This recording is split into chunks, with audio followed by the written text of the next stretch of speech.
Why do some people believe that this was the largest audience to ever witness an inauguration, period. This Obama's talking about all of this with the global warming and that a lot of it's a hoax. and this Putin, I don't know who Putin is. are true. Though American congressmen might tell you otherwise, the reason why people believe these statements can actually be explained with science, more specifically, the illusory truth effect. The illusory truth effect says that the more times you hear a piece of information being repeated over and over again, the more likely you are to believe it.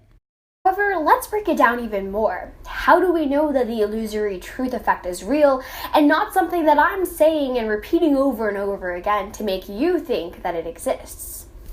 Well, in order to understand how the illusory truth effect works, we first need to understand three things: the part of the brain that processes information relevant to this phenomenon, fluency mechanisms, and mental heuristics. First, let's talk about the parietal cortex of the brain.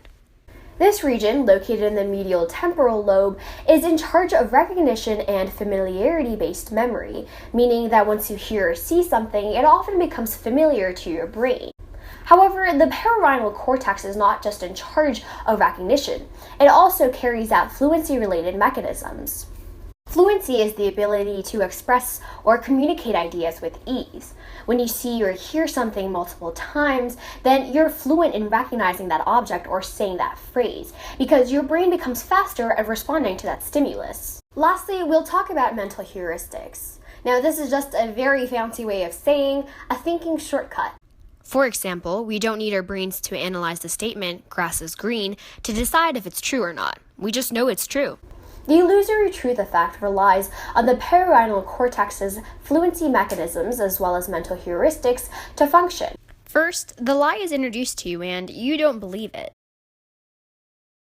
Then, the lie is told to you multiple times. At this point, the parietal cortex's fluency mechanisms kick in. Your brain becomes familiar with the statement, and you start to think that the statement can possibly be true. Then the lie is told to you over and over again, and your brain becomes overwhelmed with a constant stream of lies and information, and it essentially shuts down. Your brain mistakes fluency for a signal of a true statement. Mental heuristics also kick in, and now your brain has associated that lie with the truth because it's easier for the brain to process familiar statements.